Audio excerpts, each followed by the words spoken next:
कक्षा 10 हिंदी फरवरी मार्च 2025 बोर्ड परीक्षा का पेपर सॉल्यूशन कर रहे हैं। यहाँ पर विभाग ए देखते हैं, गद्य विभाग। निम्नलिखित प्रश्नों के सही उत्तर विकल्प चुनकर दीजिए। पहला है नेताजी की मूर्ति किसने बनाई थी, तो ऑप्शन डी आता है मास्टर मोतीलाल ने। दूसरा है लेखक ने कौन से क्लास का टिकट खरीदा था, तो ऑप्शन सी आता है सेकंड क्लास का। तीसरा है मनु भंडारी की धुआंधार तारीफ किसने की थी, तो ऑप्शन ए आएगा डॉक्टर अम्बालाल ने। आप इस तरह के वीडियो देखना चाहते हैं तो डिस्क्रिप्शन में आपको इस तरह की वीडियो की प्लेलिस्ट की लिंक मिल जाएगी, तो आप वहां से देख सकते हैं। चैनल पर नए हैं, चैनल को सब्सक्राइब करना, क्योंकि हम इस प्रकार के वीडियो आपके लिए बनाते रहेंगे। और ज़्यादा से ज़्यादा विद्यार्थियों को शेयर करना, क्योंकि हिंदी मीडियम का सॉल्यूशन एकमात्र चैनल बना रहा है और कोई नहीं बना रहा, इसलिए आपकी सपोर्ट की ज़रूरत है। आप सपोर्ट करते रहें। बराबर। मनु भंडारी की धुआंधार तारीफ किसने की थी, डॉक्टर अम्बालाल ने की थी। ओके। चौथा क्वेश्चन है गुरुत्वाकर्षण के सिद्धांत का आविष्कार किसने किया था, ऑप्शन डी आएगा न्यूटन ने। पांचवा है बाल गोविंद भगत गले में किसकी माला धारण करते थे, तो ऑप्शन सी आएगा तुलसी।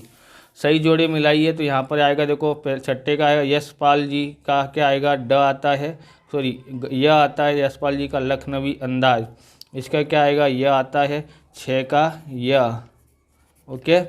सात है मनु भंडारी का ड आता है, एक कहानी यह भी थी, तो 7 का ड। आठवां है यतीन्द्र मिश्र का आएगा नौबत खाने में इबादत, तो ये आएगा 8 का अ आता है। नौवां स्वयं प्रकाश का आता है नेताजी का चश्मा, 9 का क। ओके। 10 है भदंत आनंद कौशल्यायन का आएगा, क्या आएगा, ब आएगा, तो 10 का क्या आएगा, ब संस्कृत ब आएगा। ओके। क्या आएगा यहाँ पर, ब संस्कृत आता है। अगला देखते हैं, आगे हम लोग यहाँ पर देखते हैं निम्नलिखित प्रश्नों के एक एक वाक्य में उत्तर दीजिए। तो 11वां है बाल गोविंद भगत किस कद के कैसे आदमी थे, तो बाल गोविंद भगत मध्यम कद के गोरे चिट्ठे व्यक्ति थे। 12वां है बिस्मिल्लाह खां साहब का बचपन का नाम क्या था, तो बिस्मिल्लाह खां साहब का बचपन का नाम कमरुद्दीन था। निम्नलिखित प्रश्नों के किन्हीं 3 प्रश्नों के उत्तर 2-3 वाक्यों में दीजिए। तो ये आपने लिखा ही होगा, नवाब साहब ने खीरा खाने से पहले क्या क्या तैयार की। 14वां है सेनानी न होते हुए भी चश्मे वाले के लोग कैप्टन क्यों कहते हैं। 15वां है शहनाई की दुनिया में डूम राव को क्यों याद किया जाता है। 16वां है बाल गोविंद भगत किसको साहब मानते थे और कौन से आदेशों पर चलते थे। निम्नलिखित प्रश्न के उत्तर 6-7 वाक्यों में दीजिए, कोई भी एक देना है। 17वां है भगत ने अपने बेटे की मृत्यु पर अपनी भावनाएं किस तरह व्यक्त की, अथवा तो 17वां है लेखिका के व्यक्तित्व पर किन किन व्यक्तियों का किस रूप में प्रभाव पड़ा। इस संदर्भ में व्याख्या दीजिए, इसका दे लेने का आपने दिया होगा, जरूर लिखा होगा। आगे देखते हैं, देखते हैं यहाँ पर निम्नलिखित प्रश्नों के उत्तर सही विकल्प चुनकर उत्तर दीजिए। 5 नंबर के हैं। 19वां है कृष्ण का योग संदेश कौन लेकर आया था, ऑप्शन बी आता है उद्धव ने। 20वां है शिव का धनुष किसने तोड़ा, तो ऑप्शन ए लक्ष्मण ने। शिव का धनुष किसने तोड़ा था, सॉरी राम ने। किसने तोड़ा था, राम ने तोड़ा था। ओके। 21वां है अट नहीं रही है कविता खाली जगह माँ की मादकता प्रकट करती है, तो यहाँ पर खाली जगह में आएगा फागुन। 22वां है मर ज़्यादा न लही ऐसा गोपियाँ किसके लिए कहती हैं, तो ऑप्शन डी आता है श्री कृष्ण के लिए कहती हैं। 23वां है शिव धनुष भंग का समाचार मिलते ही कौन क्रोधित हो गए, तो ऑप्शन ए आता है परशुराम जी। अगला देखते हैं, यहाँ पर खाली जगह देखते हैं। कोष्टक में दिए गए विकल्पों में से उचित विकल्प चुनकर के रिक्त स्थानों की पूर्ति कीजिए। 24वां हे नाथ शिव धनुष तोड़ने वाला आपका खाली जगह ही होगा, तो दास होगा। यहाँ पर क्या आता है, दास। 25वां गोपियों को योग संदेश खाली जगह के समान लगता है, इसका आंसर आएगा कड़वी ककरी। बराबर। यहाँ पर है ना, क्या आता है, कड़वी कड़वी ककड़ी।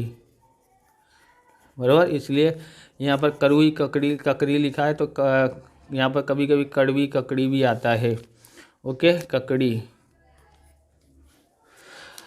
26वां है यहाँ पर, तो 26वां है आत्मकथ्य कविता में खाली जगह गुनगुना कर अपनी बात कह जाता है, तो मधुप। यहाँ पर क्या आएगा? मधुप। 27वां उत्साह कविता में कवि खाली जगह को संबोधित करता है, तो बादल को संबोधित करता है। 26वां है छोड़कर तालाब मेरी झोंपड़ी में खिल रहे खाली जगह, तो जलजात।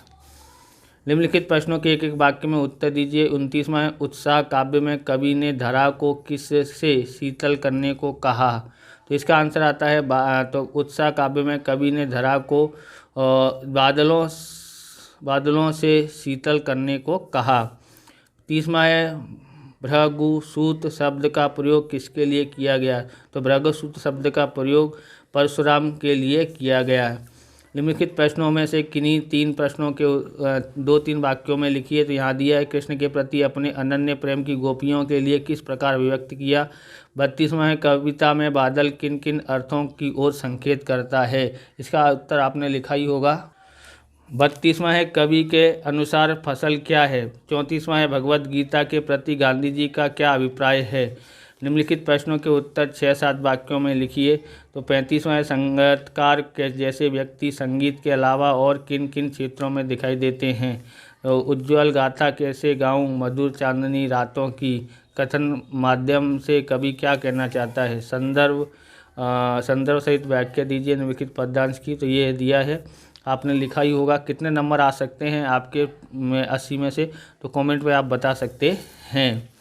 व्याकरण विभाग में देखते हैं निम्नलिखित शब्दों की पर्यायवाची शब्द लिखिए। जमीन, धरती, पृथ्वी। जमीन को हम पर्यायवाची शब्द को धरती, पृथ्वी, भूमि, वसुधा, धरा, आप कोई भी एक लिख सकते हैं। बराबर।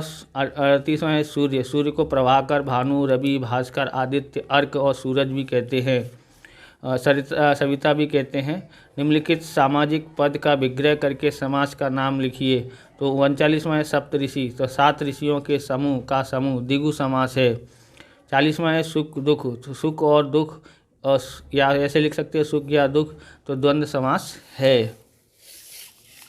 अगला देखते हैं हम यहाँ पर, निम्नलिखित शब्द के लिए एक शब्द लिखिए। तो 41वां बिना पलक झपकाए लगातार देखना, तो निर्निमेष, बराबर, निर्निमेष, ओके, अथवा तो निर्निमेष एक टक देखना, अथवा तो आप यहाँ ये भी लिख सकते हैं एक टक देखना, इस तरह भी लिख सकते हैं। 42वां है जिसने अभी सीखना प्रारंभ किया हो उसको शिक्षार्थी बोलते हैं या शुरुआती बोलते हैं। निम्नलिखित वाक्यों में से निपात ढूंढकर लिखिए। तो 43वां है हालदार साहब अब भी नहीं समझ पाए, तो यहाँ पर निपात है अब भी, बराबर। 34वां है लता और सुमन अपने ही विद्यालय गए, तो यहाँ पर अपने ही, अगर ही पे भी लगाया है तो भी चलेगा। निम्नलिखित वाक्यों में से क्रियापद ढूंढकर लिखिए। तो 45वां है नवाब साहब ने संगति के लिए उत्साह नहीं दिखाया, तो उत्साह आएगा यहाँ पर क्रियापद। 46वां है महेश ने सुंदर चित्र बनाया, तो चित्र बनाना एक क्रियापद है। निम्नलिखित कहावत का अर्थ दीजिए। तो 47वां है आम के आम गुठलियों के दाम, एक ही काम में दोहरा लाभ पाना, तो यहाँ पर इसका अर्थ है। निम्नलिखित मुहावरे का अर्थ लिखकर वाक्य प्रयोग कीजिए। 48वां है आँख का तारा होना, बहुत प्यारा होना या अत्यधिक प्रिय होना। 49वां है शिरकत करना, यानी किसी काम का व्यवसाय में शामिल होना, किसी काम या व्यवसाय में शामिल होना उसको बोलते हैं शिरकत करना। यहाँ पर लिखा है 50वां है शिवम विद्यालय जामनगर हिंदी शिक्षक पद हेतु आवेदन पत्र लिखिए। निम्नलिखित गद्यांश को पढ़कर पूछे गए प्रश्नों के उत्तर लिखिए। और यहाँ पर कौन से पूछे गए प्रश्न हैं। सूरज ढलने पर पहाड़ी औरत क्या कर रही थी, तो सूरज ढलने पर पहाड़ी औरतें गायों को चराकर वापस लौट रही थी। संध्या समय लेखिका की जीप कहाँ से गुजर रही थी, तो कहाँ से गुजर रही थी, चाय के बागानों से गुजर रही थी, ओके। लेखिका ने जीप में कौन सा दृश्य देखा, तो उन्होंने दृश्य ये देखा, मुझे नीचे चाय के हरे भरे बागानों में कई युवतियां बोझ पहने यानी सिक्किम परिधान चाय की पत्तियां तोड़ रही थी, ये देखा उन्होंने। फिर यहाँ पर लिखा है लेखिका क्यों चीख पड़ी, तो यहाँ पर लिखा है सघन हरियाली के बीच चटक लाल रंग डूबते सूरज की स्वर्णिम और सात्विक आभा में कुछ इस तरह इंद्रधनुष छटा बिखेर रहा था कि मक्रमुग्ध हो गई और मैं चीख पड़ी, बराबर। तो इस तरह से है, इनमें से कौन सा निबंध लिखा है कमेंट में बता सकते हैं। इस प्रकार से वीडियो पूरा होता है। अगर आपको हमारा वीडियो अच्छा लगे तो लाइक करें, शेयर करें, कमेंट करें। चैनल पर नए चैनल को सब्सक्राइब करें। मिलते हैं नेक्स्ट वीडियो में। जय हिंद, जय भारत, वंदे मातरम।